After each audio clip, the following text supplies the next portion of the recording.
With the 2017 footy season merely hours away, it's time for another Sergio and Titus Variety Hour. I'm Sergio Paradise, and here's a bloke who, quite frankly, I'd like to see him on Married at First Sight. It's Titus O'Reilly. That's the only way anyone would want me. Yeah, it will at least keep you there for at least 6 weeks. Would I have to leave the house? No, they'll come to you. I haven't watched any of Married at First Sight. You'd be shocked to hear. I watched it for the first time last night, and it made me think, now I understand why people want to join ISIS and sever the heads of total strangers. That seems a bit of an overreaction. Possibly. Possibly. But there You've was also not one... just got our podcast red flagged with ASIO. So thanks for that. Yeah, no, it's a shocking program. I urge you not to watch it, even though it's nearly finished. Now, we have, Titus, made our way away from the gin-soaked confines of Studio Titus, and we're now down in the rather plush offices of Channel 10 because we have a special guest this week. It's even more alcohol-soaked here. Well, let's introduce him, mate. He's currently Channel 10's senior news reader, but he's got a long and decorated history as a sports journalist, a presenter and a commentator. He's called the Olympics, the footy, the cricket, the basketball, swimming, you name it, he's done it. But, of course, his biggest thrill in television was one night when he was sitting opposite me on the panel. Please make him welcome to the Variety Hour, the great Stephen Quartermain. I would say we are moonshine soaked here at Channel 10. It's an honour and a pleasure to be amongst such great company, gentlemen. Now, Quarters, have you ever broken your hand in a bar fight and blamed it on a dog? I'm just trying to think. There's been a few stoushes over the years, none of them which I've caused, of course. No. No, I think I rolled up to work one day with a fat lip where I got whacked in a nightclub. Really? For no reason whatsoever. Was this when you were well known? Like, was it someone who knew you from television? It was actually Hawthorn celebrating one of their 400 night premierships. And we went out to the Chevron on a Wednesday night. Oh, right. And, always a good night, the Chevy on a Wednesday. Yeah, got heavy at the Chevy. And there was a young lad that was being quite annoying to the Hawthorn players, and I told him to just politely be on his way. Yeah. And he didn't like it, and so I turned around and started chatting to the lads again, and whack, I got caught one in the when you weren't even looking in the mouth. But that's a bit of. Did the Hawthorn fan? Yes, the Hawthorn boys protected me very nicely. Thank you. Yeah. Who was that back then? I was Dermot Dipper, Terry Wallace, John Platten. Gee, bit of a brave lad to, Yeah, he was escorted out by the bouncers. And this is a true story. We got drink cards for the inconvenience.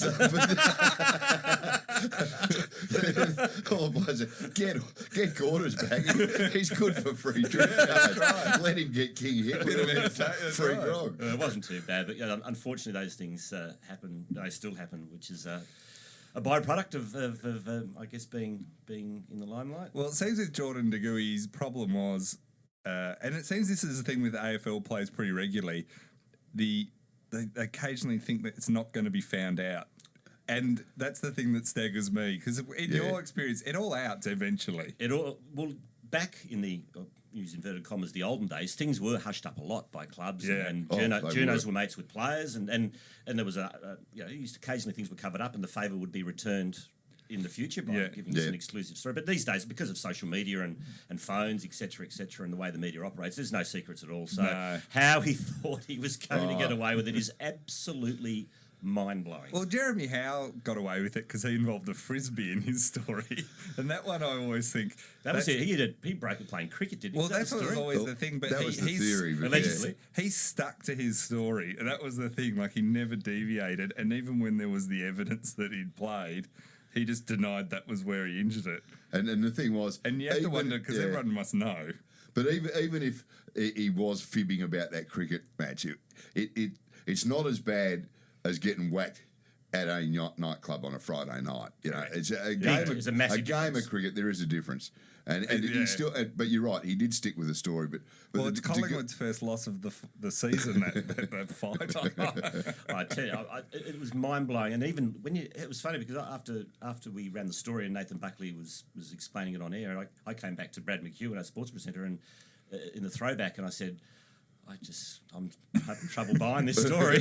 And sure enough, the next day, I mean, it was how he thought he'd get away with it. Anyway, he's a young lad who apparently has got a few lessons to learn on how to conduct himself as an AFL footballer, and hopefully this is the lesson that hits home. And he's a very good player. So he's got a bit of zing about him. If you're a good player, everything will be forgiven. Correct. Yeah, correct. If you're a good player, you get away with it. And when you look at it, with every other scandal that's sort of broken this week, De Goey has had a harsher penalty than anyone who worked at West Coast in 2006. But I read that story yesterday. That was a 6-page wraparound on the Herald Sun, and I tried to go through it and find something that I really didn't know. There was nothing new. And there was nothing new in it. It was... I didn't know that Dean Cox had been fined for dropping the F-bomb. That was what someone said to me yesterday. I didn't. There was a couple of players who got fined for dropping the F-bomb on grand final. On the premiership days. Yes, correct. That was where... And I think a few people didn't realise that Beau Waters had swallowed the goldfish, his mate's goldfish. But that was also on the record Animal at the cruelty. time. What is it with sports stars and animals? I think the NRL. I mean, the NRL are worse with dogs than the NRL. AFL. They set the bar fairly high. But eating a goldfish... Fairly high or fairly low? Yeah, that's true. Well, the fact there's a spate of dog-related incidents in the NRL, but Collingwood seem to have problems, and then you've got swallowing goldfish. Yeah. But I read that West Coast one, and I thought, this is the sort of story the Melbourne media usually run when West Coast are about to win a grand final, to try and throw them in grand final week, not so much the normal story. See, I think, in all seriousness, the biggest story out of that West Coast thing this week, and it's one that will never be adequately answered, is why the AFL sat on it for 10 years. That's the and question covered it up. I mean, you've got, Titus, your theories about the AFL cover-up departments. Yeah, they're not investing as much in it now. They put too much money in the integrity unit and not enough in the cover-up unit. So things are getting out. See, back in the day, the cover-up unit was so well funded. But why they don't want to release that report? It's a bit like the tape that came out of Essendon the other day. There was nothing new in it, but it's the colour and movement that makes it. So they are protecting the brand. They've done the report. They know what they did. They would have looked at it and said, all this stuff is in the public domain, just not all the colour, mainly. Yeah. And so they would have just decided it wasn't worth the pain at the time to release it. That's what would have been the logic behind it, I think. You look at the evidence, again, it was nothing new, but you have a look now and you think, like a person like Trevor Nisbet said, how did he survive all that? Yes, exactly. And you're right, Demetra and Fitzpatrick obviously decided not to release it, but it wasn't, even at the time, I mean, everyone knew what was going on. It was basically signing off on the whole shebang. Well, I'm glad that John Worsfold isn't in a position to do the same thing again. I'm not going there. I'm not going there. Well, that was the thing at the time, but you kind of, I think he was so burnt by that, he's probably going to be red hot on it at Essendon, and they already are. In fairness to John, and also Ken Judge was a good mate of mine, the late Ken Judge, and he was, of course, coach before John. And Ken knew, I've had many conversations with Ken about it. Ken knew exactly what was going on. The police came to Ken and said, mate, this is what's happening. We have, because they were monitoring certain figures, sort of individuals in WA. They had surveillance, and they came to Ken with obvious, and Ken took it to the board, and nothing ever happened of it. So nothing ever happened because they go to the board, and the club would confront the players, and the players would say it's not true. No, and unless you've got, it's true. In fairness to John, and Ken had the same frustration. Unless you've got the hard evidence, it is very hard to pin something on somebody. Yeah. But again, there also is the argument of the convenience, given the fact they were in the premiership window. And maybe they didn't press it as hard as they could have. Yeah, that's but very it is true. an interesting point because I kind of laughed a lot when there's been players who have had serious drug issues and have been known for it, and occasionally you'll hear on the footy media and the radio or something, they'll say, well, you know what they need to send him to Ross Lyon. Ross Lyon will sort him out. And you think, Ross Lyon might be a tough coach, but if you've got a drug dependency issue, he's not. This is not their wheelhouse. It's not Fremantle's not a wellness centre. Exactly, it's not. It's not the Arizona Wellness Centre that they all get. So this is the thing. We kind of have this view that AFL clubs should fix all these problems that are way beyond there. But I mean, these are glorified PE teachers. A lot of them. I mean, I don't mean that even meanly, but before the game became professional, that's what a lot of these guys would have been doing, the coaches. And now we expect them to be, these experts on drug tolerance and, trying to keep 25... Legal issues. Yeah, they're fathers to 44 men. Yeah. yeah. It's a bloody tough job, and you're right. I mean, they do an extraordinary job, and there's a lot of support staff around now that can handle all these things at clubs. But you're right. I mean, when it became the end thing is that they are football clubs. Yeah. That's what they're there to play football. And I tell you what, they handle a lot of issues well. But but you are right, Titus. These days, you would not want to be an Essendon player, turn up to training with your eyes spinning backwards today in front of John Worsfold. I don't reckon he would cop it well. No, because he's seen the fallout if they don't. And the same with the board there. Yeah. You talk to any of the people who are now there, they're probably the cleanest club in the country because of what, not by even choice, but just now they can't even let anything happen, And footy's in new territory. I mean, all these problems, I guess, in some ways, are new societal problems with the infiltration of so many drugs, and then you've got the gambling issues. Yeah. So I think clubs are learning as they go, and they've got the strike policy, which some people argue for and against. But I think the AFL and most sporting bodies are going in the right direction, but it's still a work in progress, and it is a reflection of society. You've got people in any in newsrooms or government, whatever, any departments, the people are taking drugs. I wouldn't, not in the media, surely. Believe it or not, apparently it happens, especially at the Logies. But, so in fairness, look, it's a work in progress, but I think they handle it really well, and I think the fact that you've got your peers around you, I think if you ever have a problem, I think being in a footy club actually, this might sound a bit silly, but it's a good place to have a problem because at least there's a lot of support there, you've got a lot of mates, and if you can dig it's a good place to try and dig yourself out of trouble, I think. Yeah, more so than trying to do it on your own as an individual. I think I agree with that. I agree with that totally. Now let's have a talk about the great man himself, Titus. Now, Quarters, going back, but like most sports journos and broadcasters would have been sports obsessives as kids. I figure you'd have been the same. From the day I could walk and talk, all I did was play sport. I was besotted with sport. Mainly AFL and cricket, but I grew up actually with a soccer and a rugby union background. In fact, we lived overseas for quite some time, but whatever it was, wherever I was, it was always sport. It's always been my number one passion. And so you finished school, and then did you go straight into being a journalist? Yeah, like, I finished, were you a cadet or? Did my HSC in 1979, and I started work as a cadet reporter for leader newspapers in January 1980. Right, whereabouts? At the Ringwood, at the Ringwood Croydon Mail. Ringwood, yeah, and the office was just next to Ringwood Lake. So I was still 17 when I started work. Right, and I remember. My first pay packet was $68 a week after tax. And you would have been delighted with it. Oh, it was magnificent. Yeah. Like I think the first time I got my car service, it cost me $80. I thought it's more than a week's wages. Now, you were 17 when you started. At what age did you realise that you probably wouldn't play for Hawthorn or Australia and you'd have to tackle sport from the other end? 51. Still just starting to dawn on the dream has only just ended. Yeah, just thought maybe it's not going to happen, which is a great sadness for me. But I was hopeful though that if this strike went ahead, there'd be a whole bunch of us that we could sort of be scabs and they'd be that desperate. I'd happily be a scab Labour. Cross the picket line. Yeah. It'd be a pretty tough picket line to cross. They're pretty fierce. It'd be a pretty low scoring match if we were all playing.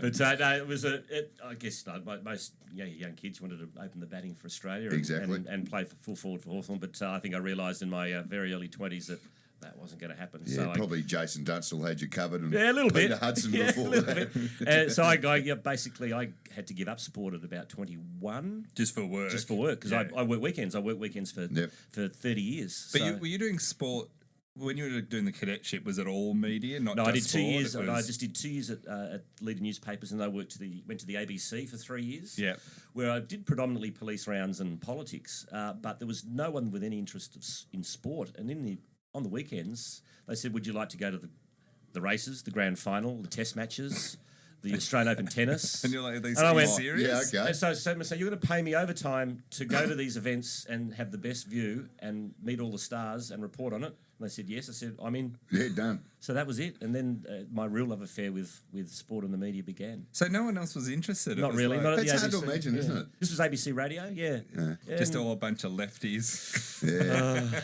Nothing's changed here, let me tell you. They had their communist meetings on the weekends. So it was great. And for example, one of my first gigs at the ABC was covering the famous test match at the MCG when Tomo and Alan Border dug in, and the final day when it was free to get in, there was, I can't remember how many, there was 30 or 40,000, and they lost with a few runs to spare. That was one of my first experiences. I thought, how good is this? I'm getting paid to this. And I remember going into the rooms and putting a microphone under Tomo, who was sitting there just in a towel and with a beer and a smoke, and he was pretty distraught. And I went up to interview him and started interviewing. He was fine, and then Kim Hughes, I think, was captain at the time, and he grabbed me by the scruff of the neck and told me to, you know what, and said, this is not a place to be asking questions. And thought, here we go. There you go. And nothing changed. Now, and you were this is the big league.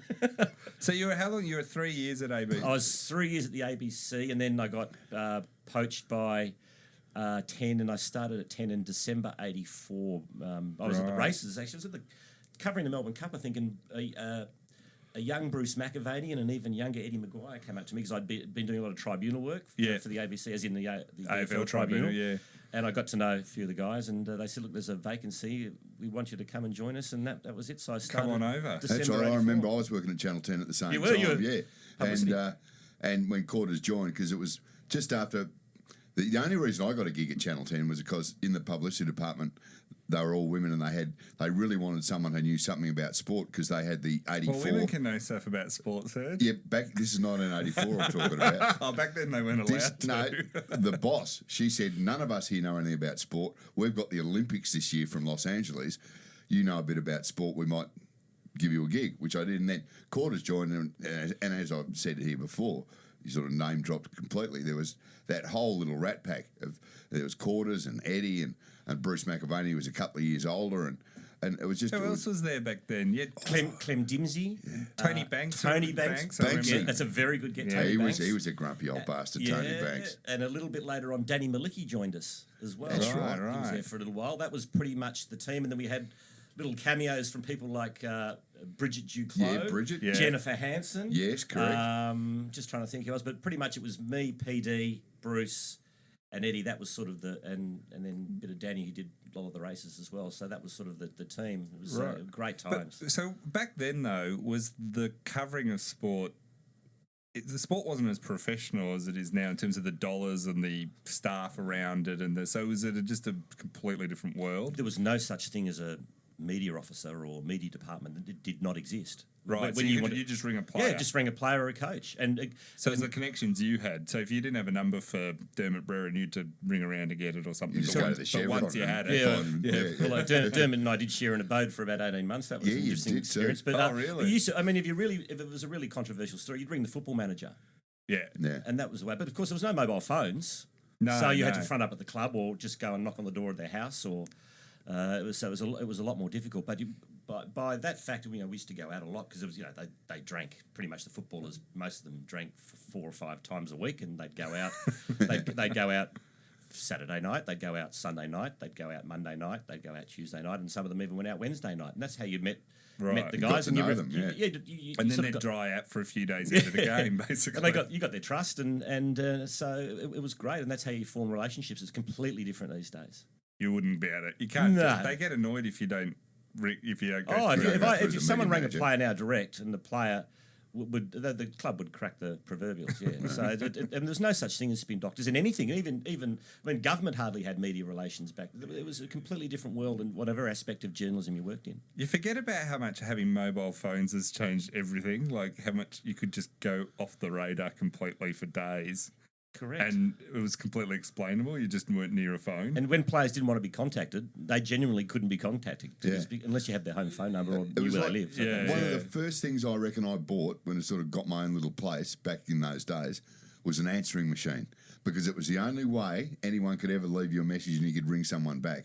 And everyone had answering machines. Now you couldn't give away an answering machine because most people don't even have a landline. No, that's right. So, but back in those days, I mean, as you say, contacting people or finding a story, you would just go to either the source or the place and just nose around. and take it from there. And the smart footballers that used to land themselves in trouble, there was some sort of controversy. They were good. They would, even though you were mates, they would never ring you back before a deadline. But 1 minute past 6, sure enough, the player would ring back. Oh, Quarters, I missed your call, mate, but I'm just calling you back. And, very clever. Very clever. Knowing that the story's dead tomorrow. Now, who were the good characters back then you were interviewing when you first started? Gee, well, obviously, with my Hawthorn connection, I was very close to people like Terry Wallace, Dermot Brereton, Jason Dunstall, Dippy Domenico, Gary Buccanara. The list goes on. They were great club, great fellas, all good fellas. And every one of those. Sorry? Been tough since then, being a Hawk supporter. Yes, this drought's killing me. We'll get back to that later. But other club, Trevor Barker was probably the best friend I ever made out of football. Yeah. The late and great Trevor Barker. Who else did I associate with back then? I used to... a few of the Carlton boys were great fun. Yeah. I'll tell you who was good on a St Sunday. Kilda boys were really good fun. Good on a Sunday session was Paul Roos and Glenn Coleman when they were playing for Fitzroy. Roosie was very good. Very good. Roosie used to play golf a bit, but I never sort of went out with him. I think he was pretty good, Roosie. I think he was pretty professional even back then. He didn't. Yeah. Were there a few that were like that were just? Well, they weren't all out boozing. No.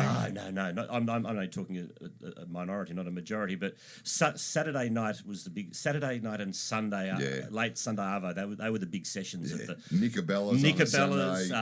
What's the place? What was the place around the corner from Nicobella's? Oh, that other one, down in Caulfield, the Caulfield Club. Yeah, anyway, and then there's a couple of places in Port Melbourne that. The flower, and the all that florist, sort of stuff. we used to call it. But the Sunday afternoon sessions were really big, and he'd always pick one at the florist. Often you'd get the call on Monday morning. There'd been some sort of fracas involving an AFL football somewhere. Because back then, were you there, Quarters? No. Because back then they had the VFA used to own Sundays for a long period of time, and it was the VFL. And it was big time too. The VFA. Yeah, and Channel 10 used to do the VFA. VFA. Channel 10 did Phil Gibbs and the late Phil Gibbs, who only passed away recently. So that was a big thing back then. So VFA was huge. That was the. And I think didn't the VFL start to broadcast out of Sydney games to they go did, up, and they played Sunday games called the Commodore Cup, which was as we know at the reserves. And they used to play games at the Lake Oval on Sunday. That was the competition to the VFA, but. You're right. And then they went to Peter Landy, I think, used to be the commentators. Sandy Roberts and Don Scott. But then, of course, you're right. The Swans went to Sydney, and then they played Sunday games. I think North played a few Sunday games there as well. Well, they tried to do it to broadcast against the VFA. Correct. So that was their whole little plan. That was the beginning of the end for the VFA, really. Yeah. They sort of lost the Channel 10 and you mentioned the '84 Olympics. Did you get to go to that? No, I was still at leader. At the ABC. I joined. You hadn't quite. No, I joined 10 just after the Olympics, and I was lucky enough to go to the '88 Olympics in Seoul, which was still the best experience of my whole working life. I've heard you say that sort of made you that Olympics. It taught me a lot. What did you learn? Why was that so amazing? Watching how professionals prepared, as in journalistic. Watching Bruce McAvaney, for example, right? Was he still at 10? Then? Yeah. He was there. So watching the way Bruce prepared, and that had people like Mike Gibson hosting. Yeah, Mike Gibson. Mike Gibson was at 10 at that stage. Professionals like that, and just watching them in action and observing and getting to work with them and watching their nuances and. Did they just work harder than others, or were you? Did you just see the other level you needed to go? The Bruce taught me a lot, but one of the main things he taught me was how to prepare, and you really have to do the hard yards. Yeah, as in research, if you want to be really good at what you do. So, and they were, and plus they had great talent as well. I mean, they were at another level from the rest of us. So just watching those guys, so profession that was good, and I got a lucky break where I was allowed to get out and meet people and choose my own stories, and I just made a very good choice on day one of the Olympics was to go to the swimming, and I met Laurie Lawrence a couple of days before the Olympics started, just randomly at the watching gymnastics practice. Right. And he said, "What are you doing first day of the Olympics, son?" And I said, "I'm going to do the tennis." And he goes, "No, you're not." I said, "What do you mean?" He said, "I got a young swimmer called Duncan Armstrong saying, come and watch him have a bit of a paddle." I said, "It might be a bit of a worth story." I said, "Well, what do you want me to do?" I said, and he said, "Just come and watch it." So I tell you what, I said, "I'll sit with you. If he makes the final, I'll come and sit with you, and we'll go from there." And the rest is history. The famous story made the final, of Laurie, and that was a really big story at the time, and that was really good for my career. And And then I was lucky enough after that. I said, do whatever you want. So I went and I did the Debbie Flintoff story when she won the goal, and it was just great for me. He was pretty excited when you won. Well, that's right. Take us through that, because Duncan Armstrong, he was, even though Laurie sort of, was fairly confident, and otherwise he was a rank outsider, but he was a rank outsider to the rest of the world. But also, Australia had been down in the Olympics since Montreal in '78. Yes, that was the low point. That was the lowest point. And '84 was okay, but not great. Not great. And '88 was where it wasn't amazing, but it was just we turned the corner. '92 was when we really exploded again as a team. It was just before the Thorpe it was sort of Hackett era. The Australians getting interested again. Yeah, so that was great. And we had the camera. He was jumping all over. Yeah, I went berserk, and then at the end, of course, he famously got me in a headlock and slapped me in the face 3 or 4 times, and it was great vision, and it went all around the world. And of course, the Bush Telegraph back then, by the time it got back to Australia, my mum was trying to track me down because word had got back to her that I'd been bashed up and suffered a broken jaw at the Olympics. So that's how the Bush because there was no such thing as phones, or you couldn't phone jump on the web there. But it wasn't, of course, nothing from the truth. But it was amazing how it got back. But no, that was quite famous, and it went around the world. And Laurie getting me in a headlock, and it was so great. Then you could do anything basically. I was just have a roving reporter. So after making a very good judgment call there, they said, well. So it was great. I just basically followed around our gold medal hopes and did some wonderful stories and met some great people and just learnt about professional sport and professional broadcasting, because I was still a pretty wet behind the ears boy from Ringwood. So what a ripping spot to do it, though, as well as learning the journalistic stuff from some of the greats. You're at the Olympics, so you're seeing the greatest athletes in the world perform. And one of my jobs, on the final of the 100 metres men's, my job was to follow Ben Johnson and Carl Lewis for the day. So I followed them from before the semi-final to the semi-final, to the build up to the final, and then of course what happened after that. And I was right on the finish line, and to me that's probably the one thing in my mind that still sticks out, watching Ben Johnson cross the line with the eyes so bulging out of his head, I thought they were going to pop out onto the track. Right. And Lewis trotting in behind, just shaking his head, and of course getting the phone call at 3 a.m. or 4 a.m. the next morning saying Johnson's on the plane back to Canada. He's failed the test, and it was just a ginormous story. And could you know that was sort of... everyone. There was a lot of Olympic gold medalists back then were on the gear. Yeah. He was obviously the poster boy for that, and it proved to be correct. But there was a lot of sus athletes around that time, from European countries mainly, a few Americans, but that's nothing's changed really, has it, in the Olympics? It is amazing. It was like the Chinese women swimmers had it there for a while. Yeah, that was in the mid-90s. Yeah, when they came out here, it was the World Championships in Perth, I think, and some of the bodies on the Chinese they women looked like blokes, and I mean, it was because they were being pumped full of testosterone, basically. They look, Well, a former Australian champion female swimmer told me once, because I asked her, I said, you swam against those Chinese girls. Yeah. What was it like? And she said, I used to see them in the shower. This was her line, not mine. I saw them in the showers, and she said, I reckon half those maps of Tassie had King and Flinders Island still attached. Quote, unquote, but I won't tell you who the swimmer is. Just like, I'm not going to... I plead the fifth.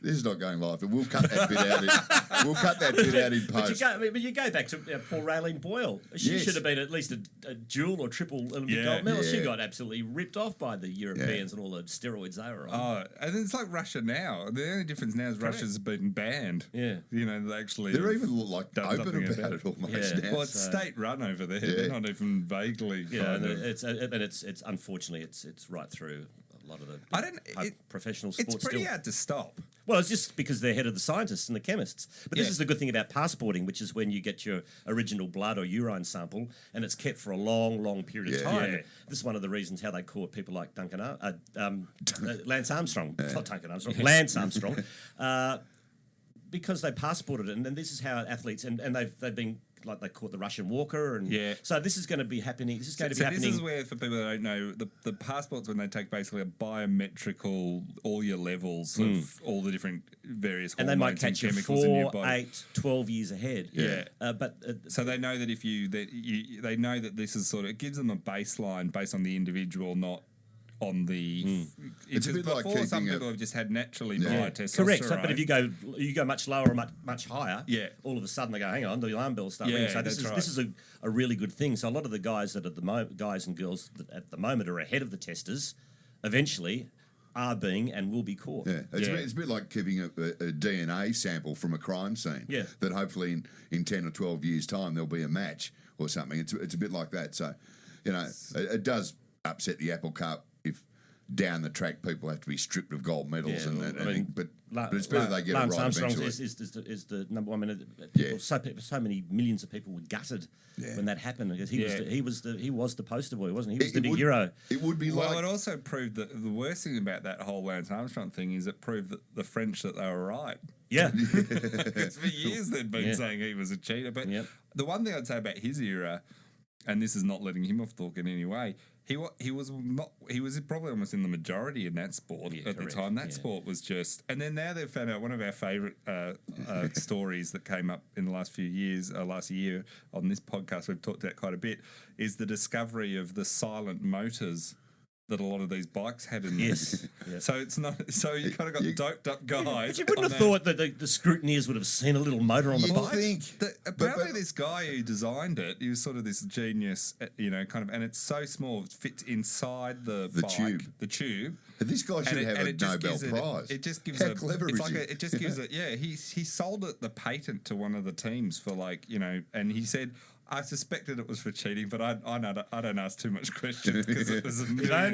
He got a nice check for good rather than evil. Yeah, that's right. He could have cured cancer, but he's actually so I look at the cycling, and now they reckon they now X-ray a lot of the bikes, but they didn't do that for years. So they actually said we don't know how widespread because they would turn them on when they were in the big group. So that's quite a loud environment, and they're not that loud to begin with, these things. But so they'd turn them on and give them boost up hills. It would just, you still had to pedal, but it just gave you that extra little. Do you think if you're one of those blokes with one of those bikes, you'd be able to sleep at night? Really? Maybe in 20 years' time, going, you know what? I look back and I might have won a Tour de France or two, but I was a cheat. Am I proud of myself? Yeah, that's the thing. Like, imagine you were both doped up and had a.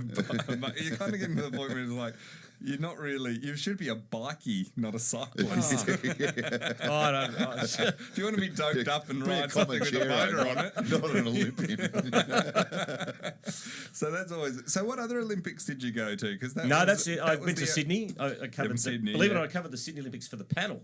Boy, that was a good gig. That's right. Yeah, that was a good gig, and of course that was probably my favourite Aussie sporting moment was Kathy Freeman. I was lucky enough to grab a ticket and be there. No Australian sports person has ever been under more pressure than that young lady that night. What a night. She night. delivered the goods, and it was a great night for that. Not only for that, but it was a great night of athletics. It was well written. It was Michael Johnson, and I was there that night purely just a ticket we put in the ballot 2 years before, and we got to get the envelope, and I'm thinking, there'll be tickets to the softball or something, with Kazakhstan.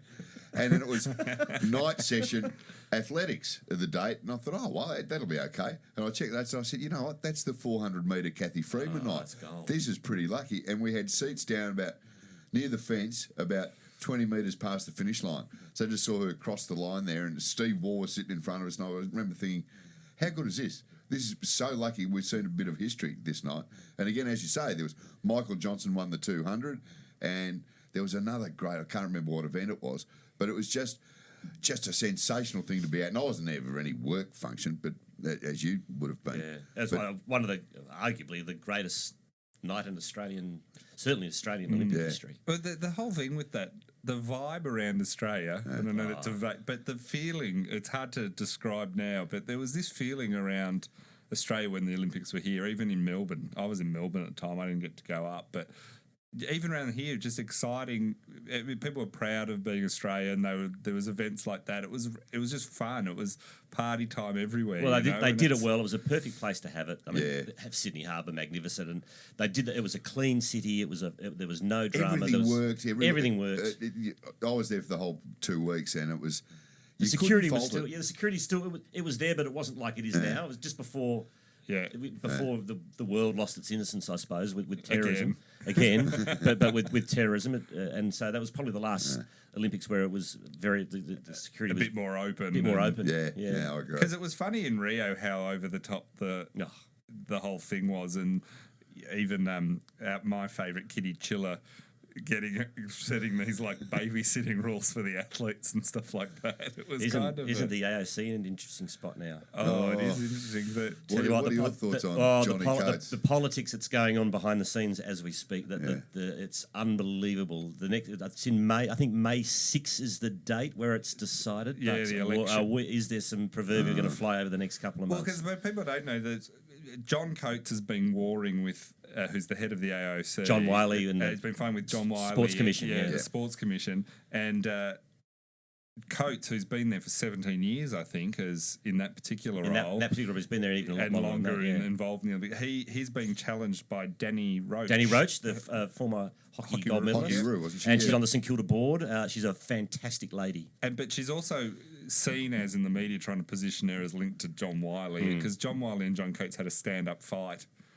At the Athletics in Melbourne, the same bolt. Not an actual physical fight, but a slanging match. It wasn't far away. Slanging And match. this was in the media, so it wasn't even like a. Wasn't a, it's war. It's absolute war. See, look, Quarters, there's a lot of sporting administrators who take themselves a little bit too seriously, but at the Olympics, it's a whole another level, isn't it? Yeah.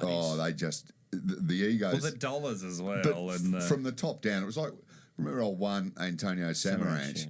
Who was head of the IOC? Yeah. He liked all his staff to call him Excellency. Well, yeah. That's what we walked in here in Quarters. That's what people in the newsroom reported. It was the saluting that was weirding me out.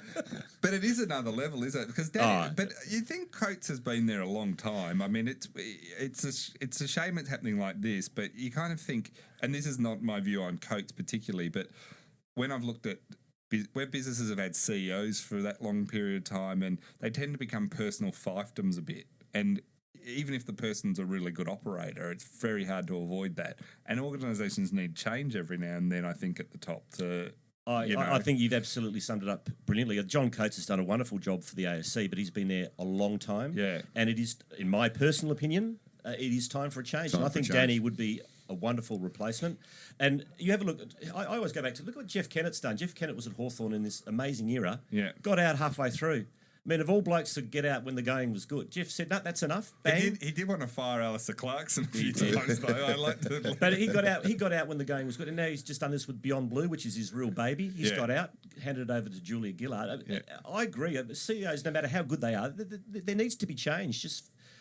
And fresh ideas and a fresh look and getting fresh stuff. It's just good governance because they don't become embroiled in there. You don't have the ups and downs that happen after too long in the job. You can maintain a bit more momentum. I think the trouble Coates is going to have is the votes, the various sporting federations and bodies. So they're the delegates that can go. Sounds like vote. at the moment he's got the numbers, but there's 2 months of a lot of behind the scenes action about to start. There'll be some faction work going on. His problem is anyone who's ever been in charge of anything knows your job is, and the same happens with governments.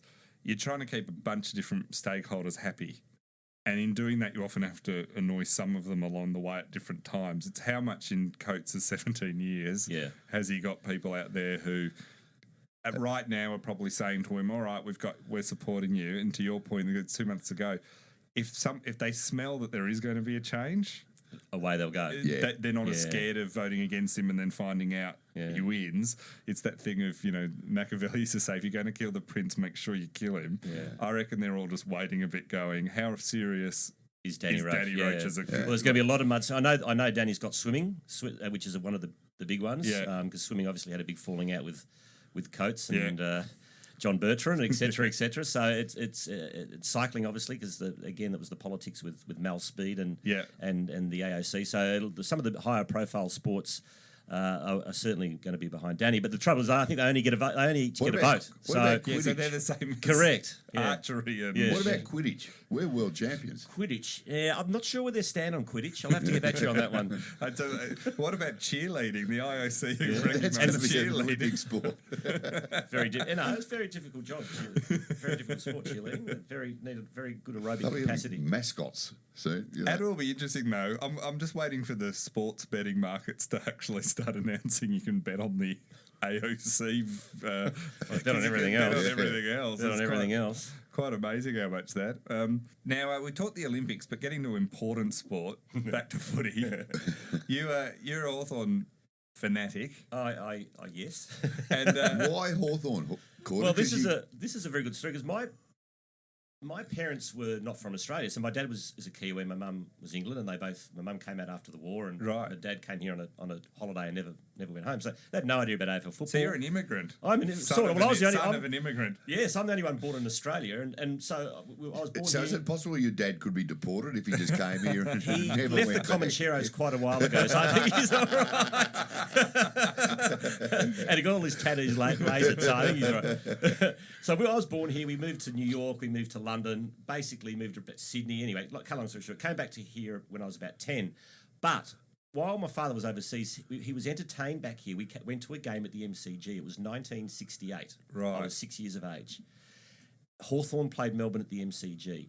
I'd never been to a footy game. There was no AFL culture in my family. We went to this game. Hawthorn beat Melbourne by a fair margin.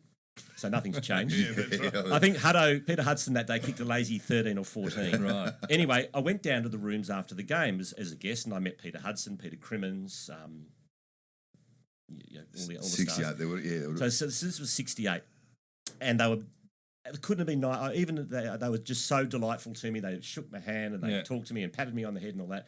Anyway, so thank God Hawthorn won the game because I went overseas, came back to Melbourne. I remember seeing Hawthorn on the television in the 1971 grand final. I said, I remember those guys. I'll barrack for them. Yeah.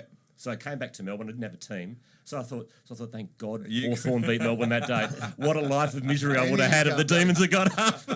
It's 71. No offence, Titus. I hear you. I mean, And the that's first dodging match the you see bullet. come back 71, they won the They premiership. won the premierships. I thought that's all right. And then I basically... But of course, And then it's Yeah. been tough ever since. Yeah, there's been nothing since. Yeah, 71, so I started following because I came here, played rugby union. It was hopeless because I was playing against big Samoans that were 20 stone heavier than me. So I took up Aussie rules. Basically from 74, started following AFL, or VFL then religiously. And how lucky have I been?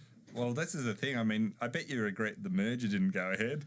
That was a nasty time. A lot of friendships were fractured. I was obviously anti-merger, and we were part of. I was part of Operation Payback, and that went really well. And thank goodness that went. They were funny times back then in the VFL/AFL where they were, because the money that they were in debt is they had no idea of the amount of money that was going to come from TV rights, because even the debts that Fitzroy used to have would now not be insurmountable. I mean, you look at what they're pouring into GWS. It's sort of, if Fitzroy could have hung on another 10 years, like the Bulldogs did. Not even 10 years. Yeah. Like that was the strange thing. They really were, copped it hard, really, because now the game's a wash. I know. You feel for Fitzroy. You slightly feel for, even though the Swans have been really good. The Swans have been really good with the South Melbourne supporters. It's still not the same, though, Of course it's not. It's not the same. And I think Brisbane certainly have forgotten Fitzroy, the Fitzroy. But I think the South Melbourne the Swans have done a far better job. I think the thing supporters. Thankfully, we both didn't lose our teams, even though Melbourne have been like the way. You got the good kid. we've had the wayward son. The idiot son, yeah. But I always think about Fitzroy because a bunch of my uncles were Fitzroy fans from back in the day, and they all devastated. And I think like losing your AFL club, losing your footy team, it's like losing a child, but probably worse because you can have other children. I agree. I don't know if I'm overselling. No. It is, but it is. What a hole in your life. It is. It's when you're born in this country, it's a religion. You are given a team, and that is it. So does your children all barrack for Hawthorn? You've indoctrinated them. My mother and my late mother and my father turned to Hawthorn. My younger brother's even more a fanatic than I am, but that's possible. And your to believe. kids, you indoctrinated. And the first thing I said to my children was, if you don't barrack for Hawthorn, you move house. Yeah. So it was not negotiable in my house. But it's a pretty good one that you've made, because I always think, getting a kid to barrack from Melbourne is actually child abuse. Also, my son is 12, and 2 years. Because you're both Melbourne, aren't you? 2 years ago, he said, "Dad, do you reckon I'll ever see Melbourne play in a final?" And I said, not even win a premiership, play in a final. Yeah, I feel a bit guilty because my son is, well, he's just turned 20, but he's seen 4 premierships already. Yeah. And he did actually say, because I took him to the last, I was lucky enough to host the grand final dinner for Hawthorn the last few years, and I remember getting in the cab on the way home after 2015. Yeah. I remember my son saying, he said, "Thanks, Dad." Yeah. And for Christmas that year, he gave me a big frame photo of us at the dinner with the Hawthorn ties on. He said, "That's one of the good things you've done for me." Yeah. So, look, we're Giving him a good team. we're very privileged. But look, this drought is starting to fracture the family a bit. Yeah. It's causing me quite a deal of stress. So I think time has come for a Hawthorn flag in 2017. What did you think of the off season though? Do you think this strategy of giving away all your good players for nothing is one that's going to catch on with other teams? It's a revolutionary new idea. I wondered if they... He's a lateral thinker, Clark. You've got to give him Did that. they all smoke something before? I think he was so besotted with the fact he wanted Jager O'Meara, everything was negotiable. I think in the end, one or the other was the preferred option, but it didn't turn out that way. Look, you've got to... It is very controversial, and time will tell whether it's the right thing, but... How many bad decisions has Alistair Clarkson made? Not many. It's further proof he has no idea what he's doing. And you have a look at the NFL model. Yes. And I know you're wearing a Green Bay Packers shirt today, but you have a look at the NFL model. It's not, particularly in the New England model, it's not dissimilar to what they do. Well, Bill Belichick always does that. He's willing to get rid of anyone. You've got to give it a bit of time. But I, as I said, how many bad decisions has Alistair made? Not many, even though it's controversial. But where do you sit on the Ty Vickery selection? I think it's a great. I think he'll be fantastic for Hawthorn. He's exactly what David Hale was. Yeah, he's big. If he doesn't mark, he can bring it to ground. He'll get better at Hawthorn because he's with all due respect to Richmond. Well, he's in an AFL club. He's in a better system. I think I have no problem. Look, I think even though it's hard to see, particularly Sam Mitchell and Jordan Lewis run around in other jumpers, their careers are going to be extended. And they'll come back in the system because I think they'll end up both being involved in coaching roles. They'll come back as better players. They have done what James Herden didn't do, what Nathan Buckley didn't do, what Michael Voss didn't do. Yeah, they will go to other systems, come back and be better for it. Yeah, and so but that's the same thing. I found the strangest thing about the whole thing is it seemed to me, and reading some of Jordan Lewis's comments in the last week or so, it seemed to me that the deal to move Sam Mitchell on had sort of been made, and he was willing to go because he saw a future for him, and he knew that look, they might have got one more good season or two tops, but there was time to need to make the moves, and I think they would have maybe liked to have got slightly better draft picks or something back. And it seemed like once that move was made, they didn't really want to lose Lewis. That would be a fair summation, and that was the problem really, that where it went a bit pear shaped. But to your point, Lewis might have had 2 more years at Hawthorn. Now he'll maybe have one. Some Hawthorn supporters. Well, you might argue he only had one. I think he had 1 year left of his deal. You might argue that he could. From what I've heard, that might have been it for Jordan. He's now got a 3-year deal at I think it's at least $500,000. And he fits Melbourne perfectly. And he's one of them. He's a great. He'll be fantastic. But we need someone who knows what they're doing. So it's extended Jordan's career. Yeah. And as I said, in the long run, he'll be better for it. And again, with all due respect to Melbourne, he'll always be a Hawthorn player. Oh, really? No, not when he wins the next 3 premierships. 3 out of the next 3 I hope he does. Yeah, well, I mean, I wouldn't know what to do. I wouldn't be able to handle it. See, it's a bit like, we're like the kids that have never had sugar. And you're a Hawthorn supporter, you have sugar all the time. So you go to a party where they give you sugar, you're like, whatever. But he and we would be bouncing off the walls winning a premiership. We're excited about winning a final one day. I can guarantee you it will happen in your lifetime. Is it the greatest experience? It is fantastic. It is fantastic. And you never take it for granted. And it's easy for me to say that, I know, but it is... When you follow something so closely and you put so much time and effort and invest so much emotion into it, when it eventually happens, for example, the Bulldogs last year, I've got a lot of Bulldogs friends, it is one of the great moments of your life. Yeah. And you will experience it, I guarantee you. No, you can't guarantee that. Where do we go if Melbourne win a flag? Where do we go that night? Where's our home base? Heaven. Yeah, that's a very good question. Where would you go? I mean, Hawthorn. The Melbourne club, the Athenaeum club. Mount Buller. Everyone jump in the range. We're a Range Rover convoy. We're all heading up the snow. It's the start of October. There's nothing left, but we're all heading up the snow. It was a great season last year, though. With the Bull. One of the best, and I think this year will be exactly the same. I reckon this year will be a cracker. You could until probably, the Giants win it. You could tick off 7 or 8 teams that could win it.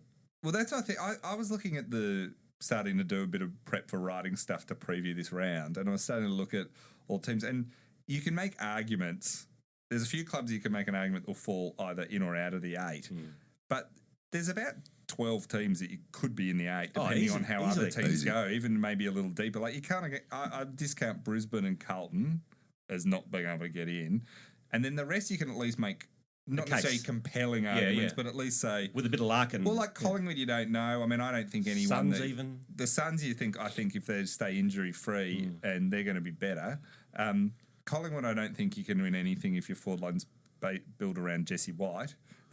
You won't get an argument from me. And he's been their best forward so far this year. You don't know what they're going to do. No, well, I've got him in the top 4, but a lot of people haven't even got it. A lot of people don't have them in the 8.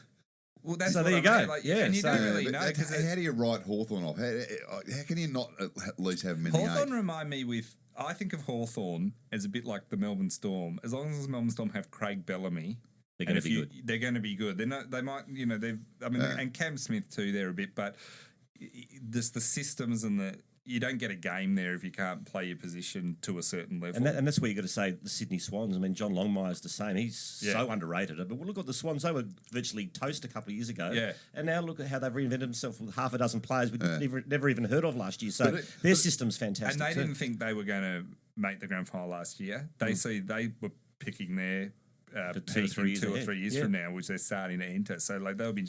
I find it hard to. The Bulldogs could, but I wonder about the Bulldogs whether they're going to repeat again. I think a lot went right for them. But when you say Sydney were toast a couple of years ago, they were still better than like 15 or 16 other clubs. They never drop or bottom out Sydney. Which is belies brilliant.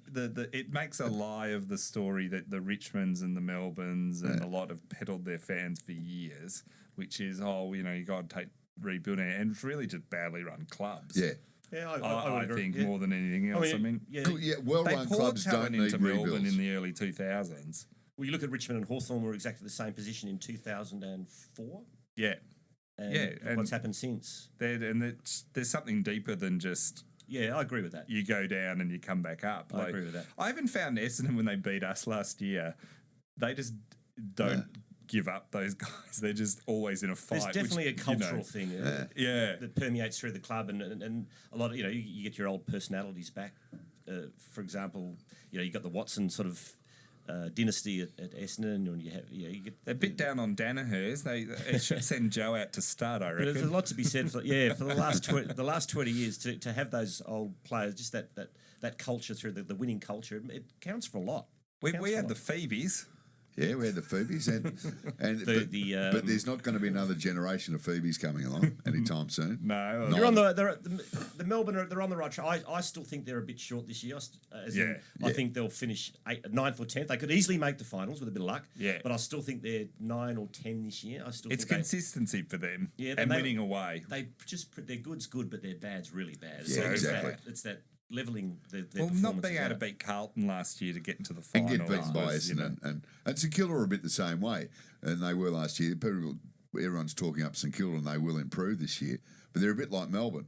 They were terrific in some games last year, and then they get beaten by 117 points. That's their theme this pre-season is consistent level. Yeah. And is O'Meara getting good rap so far? Yeah, they love him. The Hawthorn. In fact, I was doing a function with Jared Ruffhead last night, and he said he's a good player and he's got a great body. And he's very good looking. And that's important. He's very funny, Jared Ruffhead. I interviewed him for something I'm doing, and he was genuine. I walked away incredibly impressed. Oh, yeah. It's just, and his whole comeback story is actually giving me warm feelings about Hawthorn, which it makes me feel, I feel a bit... Just for round one, maybe. Yeah, I don't know how to get rid of them. You don't want to go too far, but it is a wonderful story. But the story. Giants are going to be good. I mean, they've got they scare the other clubs. I've had a few people at different clubs tell me that they scare. Well, here's my theory on the Giants. They'll waltz into the prelim. They'll get a home prelim, and then it'll all be about whether they choke. Yeah. Because let's face it, they threw that. All due respect to the Bulldogs, who were magnificent in the prelim, it was an amazing game. But the Giants should have won that game. Yeah. So I reckon they'll cruise to the prelim, probably get a home final, and then it'll be up the neck above whether they can cope with the pressure. You'd have to think over the next 3-4 years.